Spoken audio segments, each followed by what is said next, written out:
going to be your reading video for the week of September 14th. All this month and part of last month, we've been talking about how plants and animals get what they need in order to survive.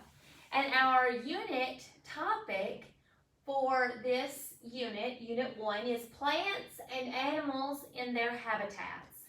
And so we studied about plants and animals, and we talked about how plants and animals are both living things. And living things need certain things in order to survive. And as we looked at different kinds of animals, we talked about the habitat that they live in. We talked about how their habitat is designed specifically for their needs. And they are able to have different kinds of ways to adapt in that environment. And those adaptations help that living thing to survive. When we studied about the penguins, we talked about how the penguin was a living thing that lived in one of the harshest environments on Earth, the Arctic. And in the Arctic, that penguin needs certain things in order to help it to survive. And one of the things that we talked about was that they have thick feathers and they have blubber. And that blubber helps them to hold in their body temperature along with their feathers and keeps them warm. Another example of how they adapt is that the males will huddle together in a circle and they will try to help each other keep warm, to keep from the cold wind blowing against them all the time. And they will take turns standing on the outside of the circle so they're not always in the coldest part. You know, animals are pretty smart, and their bodies are designed to help them be able to survive, and they know exactly what they need. So we've talked about different kinds of environments, and last week we got to read in our story, Plants and Animals in Their Habitats, about different kinds of habitats. And we read about a grassland and the animals that live there and how it's designed to have the things that they need. We read about a rainforest and the different animals that live there. And we read about a coral reef and how the animals that live there get what they need in order to survive.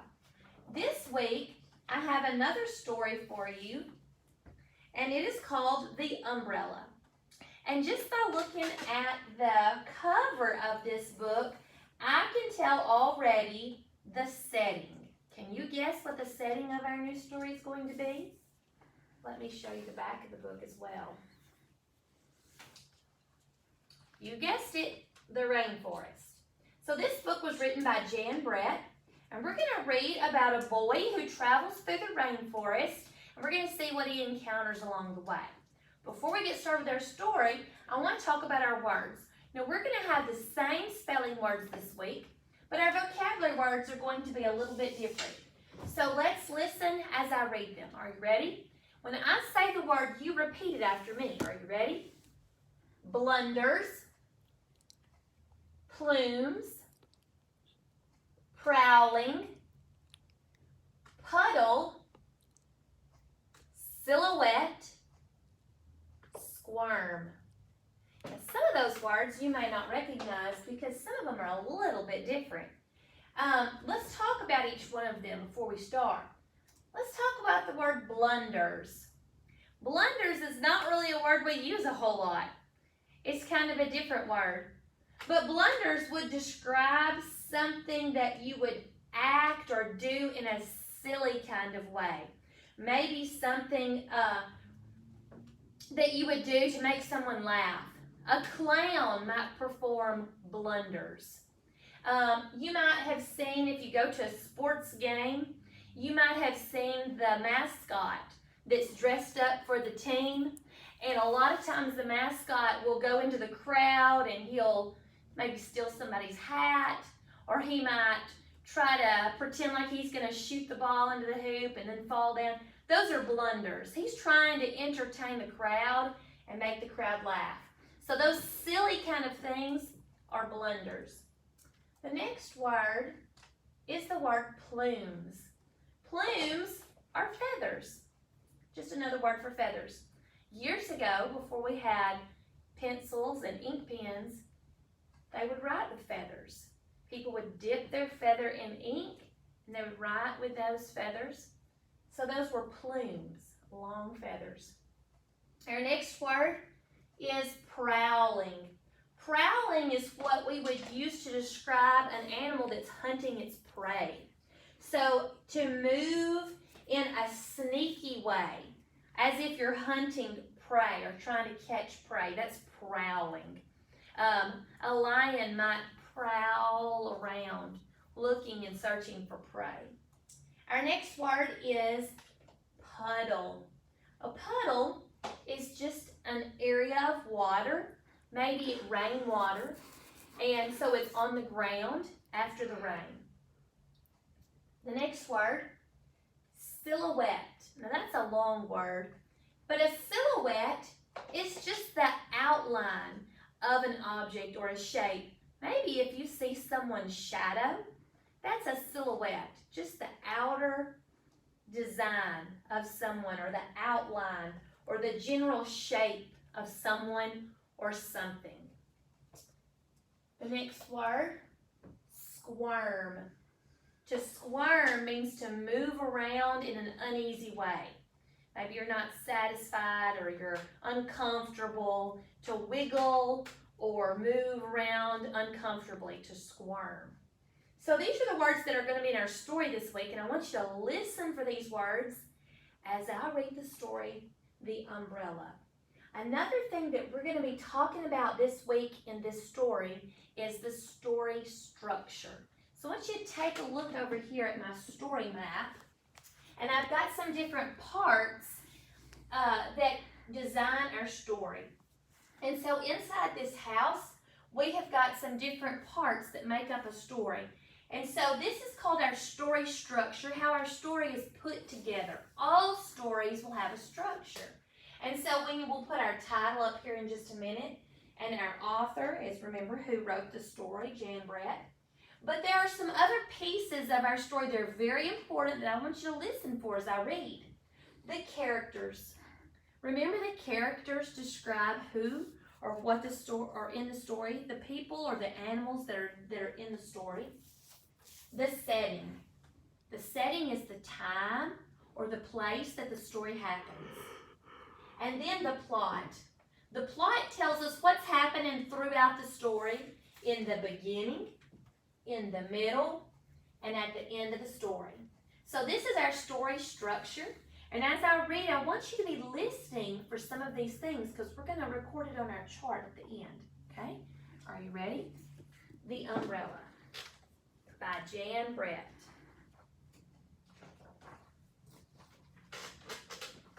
Hey, little Carlos, where are you going with that umbrella? In the cloud forest, Papa, to see what I can see. I'll be spotting a jaguar and a monkey. For sure, I'll spy a toucan and a kickajou. I'll keep my eyes peeled for a shy tapir. Buenasita, Carlos. Good luck, Papa says.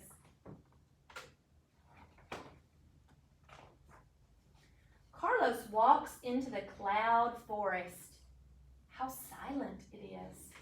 The only sound is the drip, drip, drip of drops falling from the tall trees. There's not so much as a tiny tree frog down here, Carlos thinks.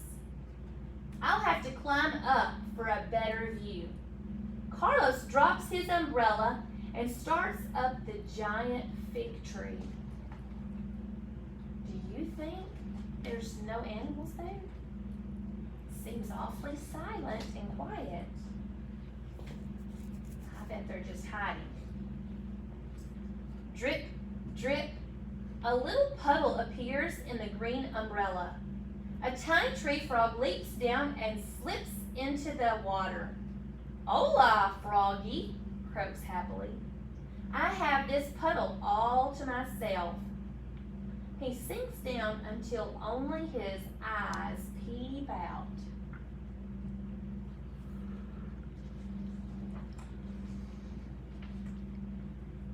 Plop!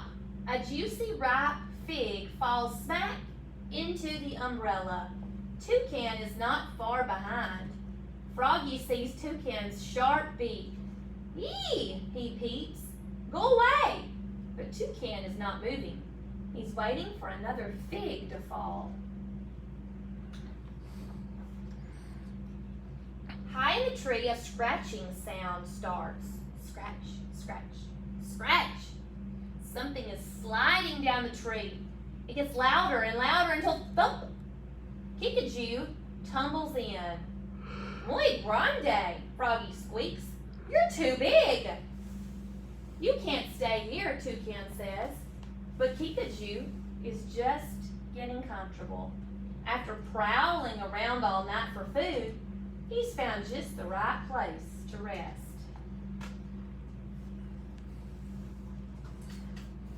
All these animals keep falling into his what? That's right, they're falling into his umbrella. If you remember at the beginning, Carlos started off with his umbrella. And as he is walking through the cloud forest, he's meeting these animals and they're jumping in his umbrella. It's going to get pretty full after a while, isn't it? Thump, crash, thump. Baby Tapir blunders into the green umbrella. Blah, blah, he bawls. Mama, no que está aquí. She's not here, Froggy shouts, along with hungry Toucan and sleepy Kinkajou. The umbrella's shiny green leaves shiver and shake. Baby Tapir is staying here until his mother comes for him.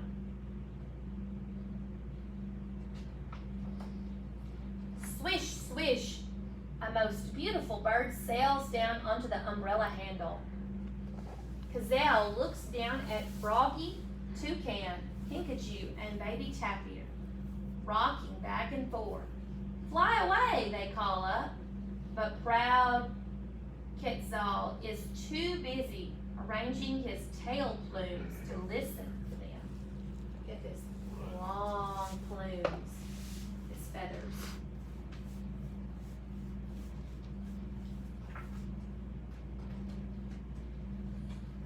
Suddenly, Frisky Monkey jumps down. He grabs the umbrella, flings it into the river, and jumps aboard. ¿Qué pasa? What's happening? Froggy asks as water starts to pour into the umbrella. We will sink for sure. Toucan, Kinkajou, Baby Tapir, and Quetzal wail together.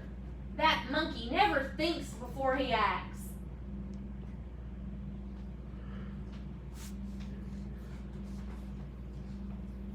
Attention!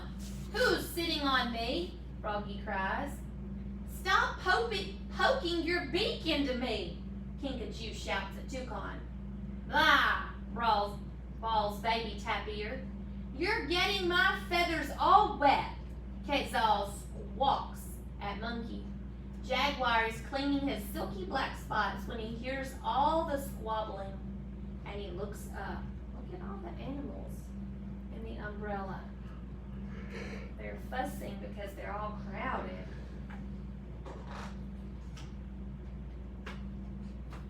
As the umbrella floats by, he pounces in, making it sink even deeper into the water. The animals scramble and squirm out of Jaguar's way. No problema, Froggy squeaks in Jaguar's ear. Be our guest, the animals cry. Just don't eat us, is what they think to themselves. They made room for that Jaguar, didn't they? Hummingbird flashes by, smaller than small. He sees the big green umbrella handle sticking up. Just the place for a hummingbird to stop for a little rest. As he's about to land, they all start shouting. No room! Big boy Jaguar snarls. Move on, Monkey hollers. Find another place, Quetzal sings out. We got here first, Kinkajou growls. Stay away, Toucan screeches. Blah, brawls Baby Tapir. Adios. Goodbye, Froggy Peeps. But Hummingbird lands anyway. Look at him down there. Now, Hummingbird's not going to take up that much room. But it was just enough weight. Curse splash! They all went under. The umbrella tumbles over, and everyone falls out.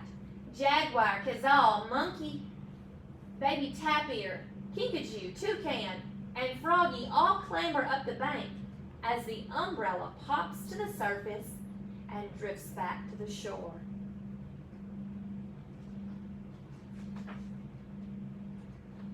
Up in the giant fig tree, Carlos looks out at the sea of green. No animals today, he sighs. I wonder where they all are. He climbs down, picks up his umbrella, and walks toward home.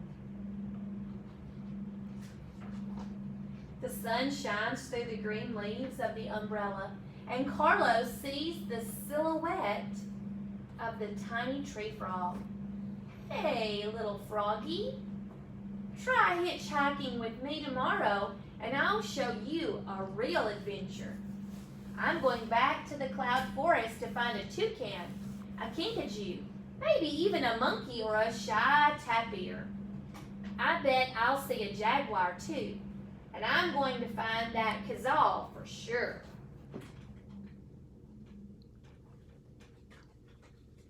He doesn't know the frog has already seen all those animals, does he?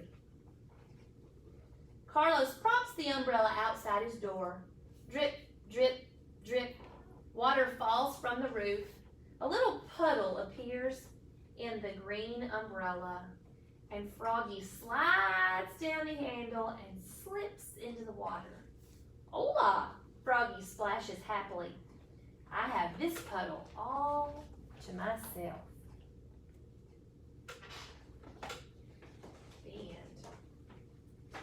Why didn't Carlos see any of the animals? That's right, they were in the umbrella. He never even realized that he was carrying this umbrella, and all of these animals were jumping in his umbrella as he walked through the cloud forest. Why do you think that he referred to the rainforest as a cloud forest? Look at the picture. It looks like clouds on the background, doesn't it? That's fog.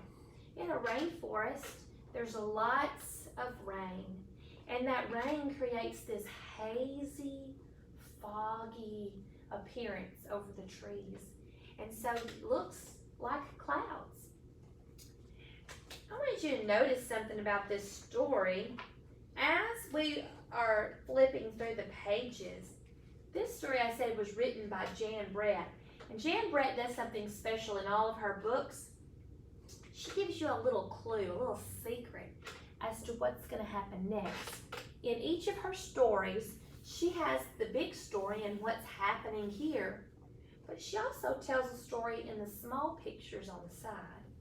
And if you notice, each page gives you a clue as to what's going to happen next in the small picture. So when I see this small picture, I see where Carlos is headed to. He's leaving home, see his house and his farm, and there's the cloud forest. That's where he's going. Now look, once he gets to the cloud forest, what's he going to come into next? The tree frog. And once he finds the tree frog, of course he's not really finding them. Is Carlos seeing any of these animals? They're in his umbrella. He doesn't even know they're there. But then the story tells us, after it mentions the tree frog, look what character's gonna come next. The toucan. And after he climbs the tree, look where we're gonna see next. Okay?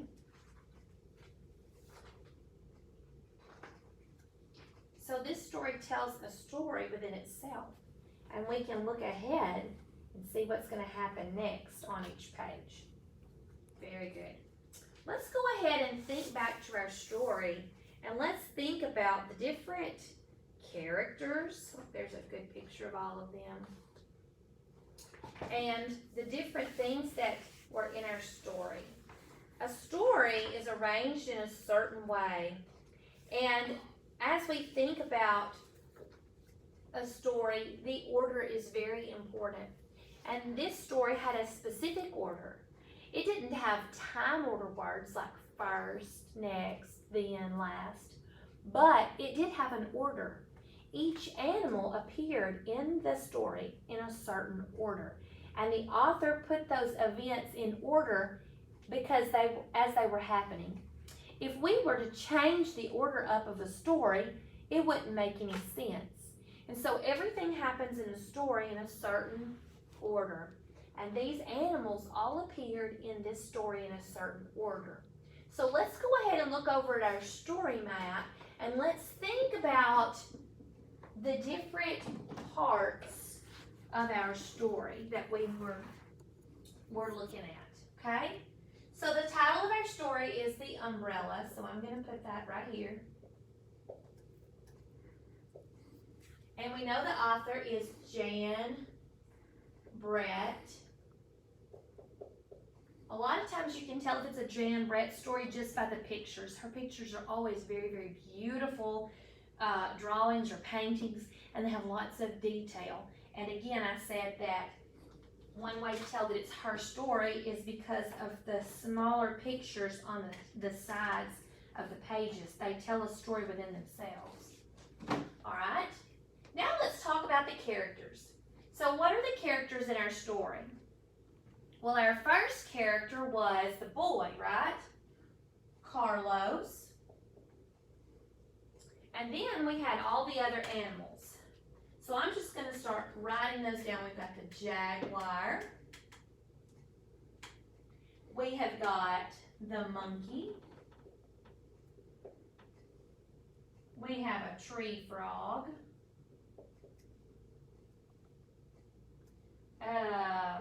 The bird, which was a quetzal.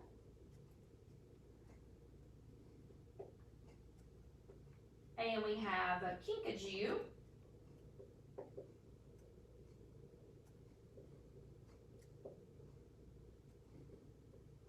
All right, a toucan, another bird. Baby tapir. And the last one was the hummingbird, right? The hummingbird caused them to crash. Now, let's talk about the setting. This is kind of, let's go back to characters for just a minute. Notice that I have a lot of characters. That's kind of unusual. Most of the time you will have one or two main characters in a story, and the other characters will be just extras, but they won't be as important because they won't be mentioned through the whole story. This story was a little different because as we went through the story, we gained a new character each time we read a page. So we have lots of characters in this story. But I would say, who is our main character for this story? Carlos, that's right. Okay, and the next part, let's talk about the setting. Remember, the setting is the time and the place that the story happens. So what is our setting? We could say the cloud forest or the rainforest. So let's put the cloud forest. Actually, it's the rainforest. And what time did this story happen in? Well, we don't know what time period as far as the year goes, but I do know the time of day because I noticed Carlos is going out in the morning and it's daytime. So let's put daytime. Good. Now, let's think about the events that happened in the story. So what happened at the beginning of the story? At the very beginning of the story, we read about Carlos. And I would say that Carlos is going to find an adventure. Remember, he wanted to go to the cloud forest and he wanted to find all these animals he had on his mind he wanted to look for.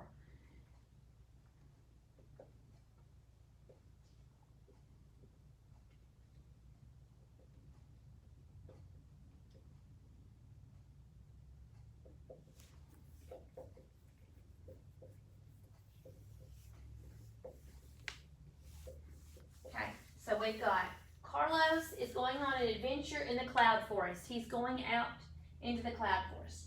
What happens in the middle of the story? In the middle of the story. As the story progresses, what starts to happen?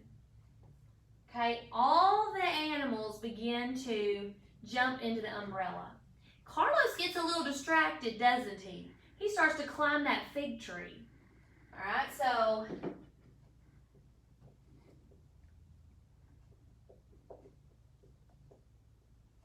he climbs a tree and animals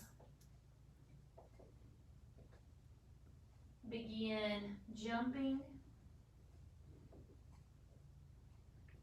into his umbrella.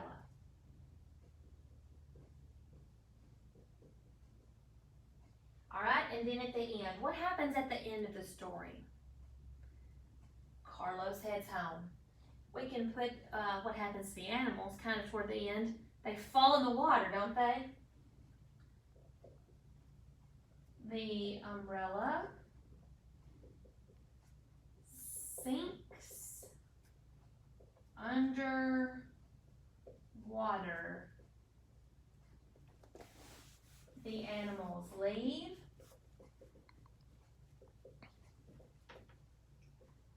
And Carlos goes home. All right. So when we talk about a story structure, we're talking about how that story is put together. We're also talking about all the different parts that go into making up that story. So the title and the author are important. The characters and the setting are a very big part of the story.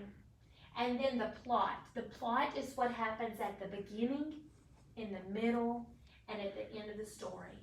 All of these story events are very important, and the order in which they happen is also important. That makes up the story structure. All right, so as we've read this story this week, The Umbrella, we've learned a little bit more about the rainforest and the animals that we might find in the rainforest. I hope that you learn a little bit more this week about how plants and animals depend on each other, and I hope that you understand our vocabulary words as we heard them in our story. We'll be talking a little bit more about the beginning, the middle, and the end this week. See you next time.